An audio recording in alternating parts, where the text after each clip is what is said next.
예, 여러분 안녕하세요. 한 주간 잘 지내고 계시죠? 네, 오늘 이제 창세기 27장 함께 공부하도록 하겠습니다. 예, 창세기 26장의 마지막 그 말씀을 보면은 그 이제 아들 에서가 쌍둥이 아들 에서가 만 40세 되던 해에 이제 해족 속의 딸들과 결혼을 하게 됩니다. 그런데 이 일로 인해서 아버지 이삭과 어머니 리브가의 마음이 큰 근심을 가져다 주게 되었다라는 말씀으로 마치게 됩니다. 그리고 이제 27장에 넘어가니까는요, 이제 이삭이 나이가 많아 눈이 어두워 잘 보지 못하게 되는 그런 이제 일이 일어나게 됩니다. 그리고 그래서 이제 맏아들 에서를 불러서 이제 내가 언제 죽을지 모르니까 너에게 장자로서 네가 장자니까 내가 너한테 마음껏 좀 축복을 좀 해주고 싶구나. 그러면서 이제 에서에게 부탁을 합니다. 무슨 부탁이냐 하면은요. 이제 3절의 말씀인데요. 27장 3절에 보면 이렇게 말씀합니다. 그런즉 내 기구 곧 화살통과 활을 가지고 그러니까 사냥 도구를 가지고 나가서 들에 나가 나를 위해서 사냥을 하여 내가 즐기는 별미를 만들어 달라는 거예요. 그러니까 보통 평상시에도 아마 이제 에서가 가끔씩 아버지 좋아하는 그런 고기를 사냥감을 잡아다가 이제 아버지를 위해서 좀 별미를 만들어 드렸나 봐요. 그래서 이제 에서가 이삭이 야 내가 이제 언제 죽을지 모르니까 마지막으로 네가 사냥한 고기를 내가 마음껏 먹고 너에게 마음껏 축복해 주겠다. 그러니 나를 위해서 이제 맛있는 그런 그 별미를 좀 만들어 갖고 와라. 이제 그렇게 이렇게 부탁을 하게 된 거죠. 자, 그런데 오늘 이 말씀을 가만히 보면은 이삭이 늙어서 나이 많아 늙어서 앞도 잘 못 보고 언제 죽을지 알지 못하게 되었다라고 말씀을 하고 있습니다. 그런데 이제 앞뒤 정황을 이렇게 살펴봤을 때 지금 이 당시 이삭의 나이가 몇 살이었냐 하면은요. 이삭이 40세에 리브가를 만나서 결혼을 하고요. 60세 때 쌍둥이 아들을 낳습니다. 에서와 이제 야곱을 낳죠. 그리고 에서가 40세 되던 해에 에서가 결혼을 합니다. 그러니까 최소한 이삭의 나이가 100세 이상은 된 거죠. 자, 100세 이상이 되었으면은 뭐 당연히 늙고 눈도 안 보였기도 했겠고 옛날에는 우리보다 좀 많이 살았으니까 좀 이렇게 좀 힘들긴 하겠지만은요. 사실 이삭이 언제 죽냐면 180세에 죽습니다. 그러니까 실질적으로 이삭의 나이가 100세 이상은 되었지만 그 이후에도 80년을 더 살거든요. 여기 이 지금 시점이 언제인지는 정확히 모르지만은 앞뒤 정황을 봤을 때 이제 에서도 결혼을 했고 그러나 야곱은 아직 안 했고요. 이제 그런 상황에서 이렇게 보면은 이제 그 이삭이 내가 이제 언제 죽을지 모르겠구나라는 생각을 할 정도로 아마 몸이 굉장히 급격하게 쇠약해지는 그런 때가 있었나 봅니다. 그래서 이제 그때 이삭이 에서를 불러서 이제 이런 부탁을 하게 된 거죠. 뭐 당연히 그랬으리라 봅니다. 그래서 당장에 이제 그 에서는 알겠습니다. 아버지를 위해서 정말 맛있는 거 내가 별미를 만들어서 내가 준비해 드릴 테니까 기다리시라고. 그래서 바로 들러 나가서 사냥을 하러 갑니다. 자, 그런데 이 아버지 이삭이 에서를 불러서 이제 이런 말씀을 한 것을 이제 어머니 리브가가 듣게 되었다는 거죠. 그리고 나서 이제 이 어머니 리브가는 야곱을 부르게 됩니다. 앞서 말씀을 드렸지만 아버지 이삭은 에서를 더 사랑했고 어머니 리브가는 야곱을 좀 더 사랑했다고 말씀을 하지 않았습니까?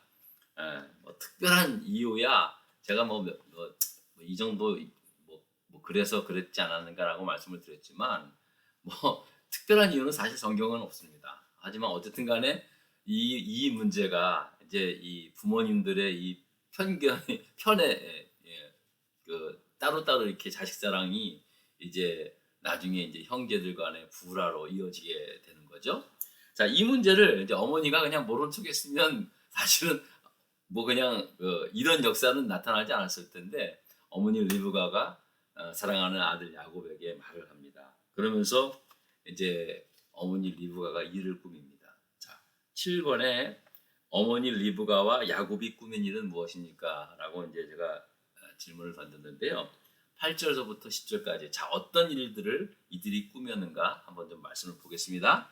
그런즉 내 아들아, 이제 지금 리브가가 야곱에게 말한 거예요. 야, 너 큰일 났다. 지금 네 형 에서한테 아버지가 이제 불러서 마음껏 이제 장자로서의 축복을 해준다고 하는데 너 내 말 들어. 이러면서 이제 8절에 말합니다. 내 말을 따라 내가 내게 명하는 대로 염소떼에 가서 거기서 좋은 염소 새끼 2마리를 내게로 가져오면 내가 그것으로 내 아버지를 위하여 그가 즐기는 별미를 만들겠다는 거야. 리브가가 너 가서 염소 새끼 2마리 가져오면 내가 네 아버지 좋아하는 당연히 제 부인이었으니까 아버지가 자기 남편이 뭘 좋아 어떤 식의 음식을 좋아하는지 알았겠죠. 그래서 그걸 가지고 내가 이제 음식을 해놓을 테니까는 네가 아버지께 갖다 드려서 아버지 이삭이 죽기 전에 너가 축복 기도를 받아라. 그렇게 이제 이야기를 한 겁니다. 그랬더니 야곱이 이제 처음에 깜짝 놀라죠. 아니 어머니 나랑 형은 완전히 다른 사람 아닙니까? 형은 지금 들에서 사는 사람인지 몰라도 아무튼 털이 많고 말이에요. 굉장히 진짜 아주 터프한 그런 분인데 나는 매끈매끈한 사람 아닙니까? 그 아버지가 나한테 나를 야곱으로 알아봐서 그 내가 아버지를 속인 거를 등통하면은 축복은 고사하고 저주를 받을까봐 내가 염려합니다라고 그렇게 이제 어머니한테 얘기하니까 어머니가 리브가가 야, 너 저주 그거는 나한테 맡겨. 내가 대신 받을게. 너는 내 말대로 해. 이 어머니가 리브가가 대단한 겁니다.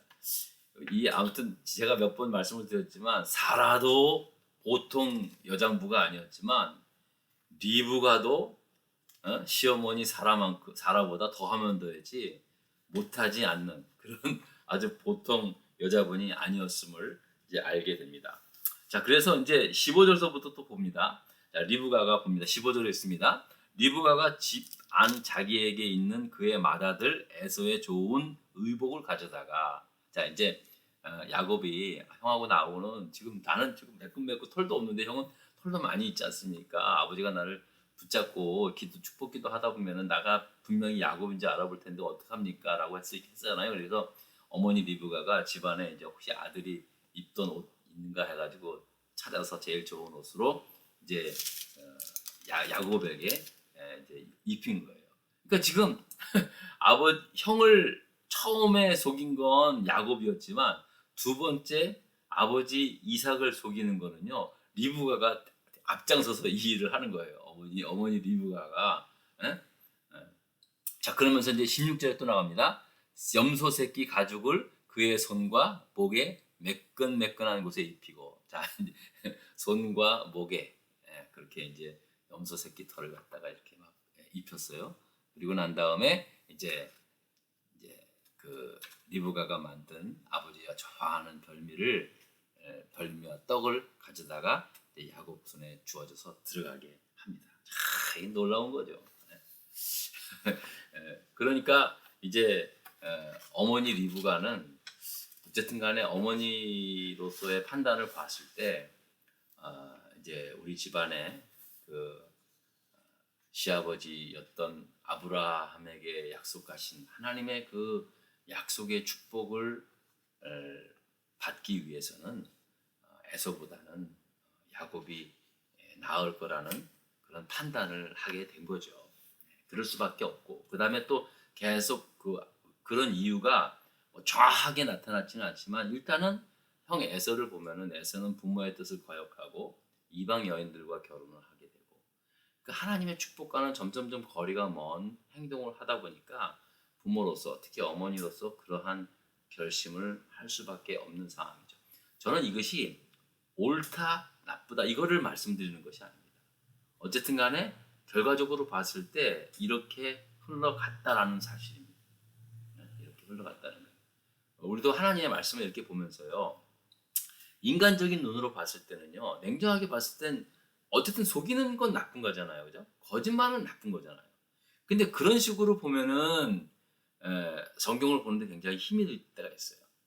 좀 더 우리 그 분명히 남을 속이고 가로채고 그런 건 나쁜 일임에도 불구하고 그 안에 더 큰 가치, 그보다 더 큰 사람을 속고 속이는 문제보다 더 중요한 것은 나중에 이제 에서가 어떠한 잘못을 저질렀는가, 에서가 하나님께서 주신 그 귀한 장자권에 대해서 굉장히 가볍게 여기고, 그리고 또 부모의 뜻을 거역하고 자기 좋은 대로 자기 눈에 보이는 대로 행동한 그 점에 대해서 하나님은 하나님 나름대로의 심판을 하고 있는 겁니다. 그러니까 우리가 좀 그런 면을 좀 보면서 그런 면으로 성경을 봐야지, 앞으로 구약 성경을 계속 보면은요, 우리 인간적인 우리 수준에 맞춰서 성경을 자꾸만 읽으면은요, 굉장히 이해하기 힘든 부분이 굉장히 많이 나옵니다. 사실 이런 부분에 있어서 많은 우리 젊은 사람들이 어떻게 하나님이 이럴 수 있는가? 어떻게 하나님이 이렇게 사람을 다 쳐서 없애라? 이렇게 잔인한 하나님이 어디 있는가? 이제 그런 딜레마에 빠지게 되거든요. 여러분, 이게 성경을 보면서 그런 면을 좀 뛰어넘을 수 있는 그런 안목이 좀 필요하다는 거죠. 자, 그게 대표적으로 말씀해주고 있는 게 이제 에서의 문제입니다. 에서와 야곱의 문제입니다. 자, 이제 그래서 이제 8번으로 넘어가겠습니다. 8번. 아버지 이삭이 에서인 척하면서 형의 축복을 가로챈 야곱을 위해서 어떤 축복을 합니까? 라는 질문입니다. 자, 이제 어머니가 만들어준 그 별미를 가지고 아버지 이삭에게 들어갑니다. 아버지, 누구냐? 그러니까 맏아들 에서로소이다 라고 하는 거예요. 그 19절에 보면은 야곱이 뻔뻔하게 아버지 그런다고요. 맏아들 에서로이다, 에서입니다. 이제 그 처음부터 이렇게 속이는 거예요. 그러면서 내가 이제 사냥해온 고기를 갖다가 아버지를 위해서 맛있게 만들었으니 이거 잡수시고 나에게 마음껏 축복해 주세요라고 얘기하는 거예요. 그러더니 이삭이 아유 아들아, 너 정말 이렇게 빨리 잡아왔느냐? 아유 고맙다. 근데 가만히 보니까 목소리는 야곱 같은데 아무래도 좀 이상한 거예요. 그래서 한번 만져보겠다고 하니까 이제 손을 만져보고 하니까 털도 있고 진짜 에서 같은 그런 생각이 들어서 에서인 줄 알고 이제 이삭이 야곱을 축복을 하는 겁니다. 자, 그 어떻게 축복을 하냐 하면은요, 27장 27절부터 29절까지 말씀인데요. 27절부터 29절까지 말씀을 보겠습니다. 자, 제가 한번 읽어보겠습니다. 그가 가까이 가서 그에게 입맞추니 아버지가 그의 옷에 향취를 맡고 그에게 축복하여 이르되 내 아들의 향취는 여호와께서 복 주신 밭의 향취로다라고 얘기합니다. 그러면서 하나님은 하늘의 이슬과 땅의 기름짐이여 풍성한 곡식과 포도주를 내게 주시기를 원하노라. 만민이 너를 섬기고 열국이 내게 굴복하리니 내가 형제들의 주가 되고 내 어머니의 아들들이 내게 굴복하여 너를 저주하는 자는 저주를 받고 너를 축복하는 자는 복받기를 원한다. 그렇게 축복을 합니다. 자, 우리는 이 장면에서 한번 좀 생각을 좀 해보셔야 됩니다. 야곱이 말입니다. 이삭이 두 번씩이나 확인을 해요. 너 정말 참 내 아들 에서냐? 24절에 보면요 이렇게 말합니다. 이삭이 이르되 내가 참 내 아들 에서냐? 라고 다시 물어봅니다. 이게 두 번째 물어봅니다. 그랬더니 그러하나이다. 내 아버지 맞습니다. 라고 그렇게 이야기를 하는 거예요. 그러면 이제 음식 가져와라. 네가 해준 이 고기를 먹고 마음껏 내가 축복한다. 그러니까 이삭은요, 자기가 축복하는 그 아들이 에서인 줄 알고 축복을 한 거예요. 그런데 에서가 아니라 야곱이 아버지를 속이고 그 축복을 가로채는 그런 장면인 것이죠. 자, 그런데 여러분들은 어떻게 생각합니까? 과연 이것이 진정한 축복이 될 수 있었겠습니까? 만약에 하나님이 이것을 이제 인정하지 않았더라면요, 축복 기도는 이삭이 했을지언정 축복을 주시는 분은 하나님 아니십니까? 안 그렇습니까? 그러니까 이건 하나님이 인정해야 주는 거지, 아무리 이삭이 아들 자기가 뭐 속아서 축복을 했다 하더라도 야곱이 리브가가 아버지를 속여서 축복을 받았다 할지라도 하나님께서 허락하지 않은 건 사실은 될 수도 없는 문제라는 거예요. 자, 그런데 하나님은 가만히 두는 거예요. 그리고 마음껏 이삭이 자기 아들 에서인 줄 알고 야곱한테 쫙 축복을 하는 거예요. 그리고 축복을 다 마친 다음에 야곱이 나갑니다. 축복을 받는 내내 사실 야곱이 얼마나 불안했겠습니까? 아버지가 막 기도를 해도요, 그 야곱이 그 귀에 들어오겠습니까? 두근두근 했죠. 그러나 야곱은 아주 냉철하게 형의 축복까지도 가로챕니다. 장자권을 가로채고 형의 축복까지도 가로챕니다. 그리고 집을 나갑니다. 그랬더니 이제 얼마 있다가 에서가 온 거예요. 에서가 사냥을 돌아와서 얼른 음식을 만들어서 아버지께 갖다 드립니다. 그랬더니 아버지가 깜짝 놀랍니다. 아니 이게 웬일이냐? 지금 난 너한테 마음껏 장자로서 축복을 했는데 내가 축복한 것이 네가 아니라 동생 야곱이었어? 라고 이제 깜짝 놀란 거예요. 성경을 보면은요, 에서가 야 내가 넌 줄 알고 마음껏 축복했는데 그놈이 글쎄 네 동생 야곱이었네? 라는 소리를 듣고 에서가 엉엉 울었다고 성경은 그렇게 소리내어 울었다고 성경은 말씀하고 있습니다. 그 장성한 아들이 얼마나 억울했으면 울었겠습니까? 그래도 이제 자기가 아버지의 대를 이어서 장자의 축복을 받게 되리라고 굳게 믿었는데 그마저 동생 야곱에게 빼앗겼으니 얼마나 원통하고 분노했겠습니까? 그래서 이렇게 말합니다. 36절에 보니까는요 이렇게 말해요. 에서가 이르되 그의 이름이 야곱이라 함이 합당하지 아니하나이까 그가 나를 속임이 이것이 두 번째니입니다. 전에는 나의 장자의 명분을 빼앗고 이제는 내 복을 빼앗았나이다. 또 이르되 아버지께서 나를 위하여 빌복이 남기지 아니하셨나이까 라고 그렇게 원통해 하면서 우는 거예요. 그러니까 에서가 아버지 이놈이 저번에는 나를 속여서 장자의 명분을 빼앗더니 이제는 이제 축복마저 빼앗았다고 그렇게 막 원통해 하는 에서를 보게 됩니다. 그러면서 아버지 남은 복이 있으면 좀 저한테 좀 주세요라고 그렇게 울면서 이렇게 애원을 했다라고 성경은 기록하고 있습니다. 자, 그런데 여러분 제가 물어보겠습니다. 과연 에서가 장자권과 축복을 빼앗긴 거겠습니까? 아니요. 성경을 가만히 읽어보면요, 그는 사실은 빼앗긴 게 아니에요. 잃어버린 겁니다. 여러분 이거 아셔야 합니다. 인간적인 눈으로 봤을 때는요, 어쨌든 간에 뭐 전후 사정이 어쨌든 간에 분명히 에서가 맞아요. 빼앗긴 거예요. 그 속였으니까. 하지만 성경은 어떻게 말씀하고 있냐면요, 에서가 빼앗긴 것이 아니라 잃어버린 거예요.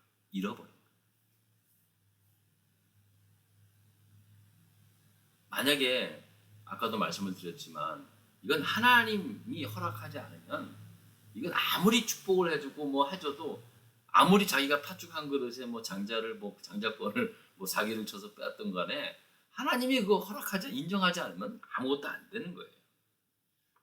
그런데 하나님께서 가만히 두셨다는 거예요.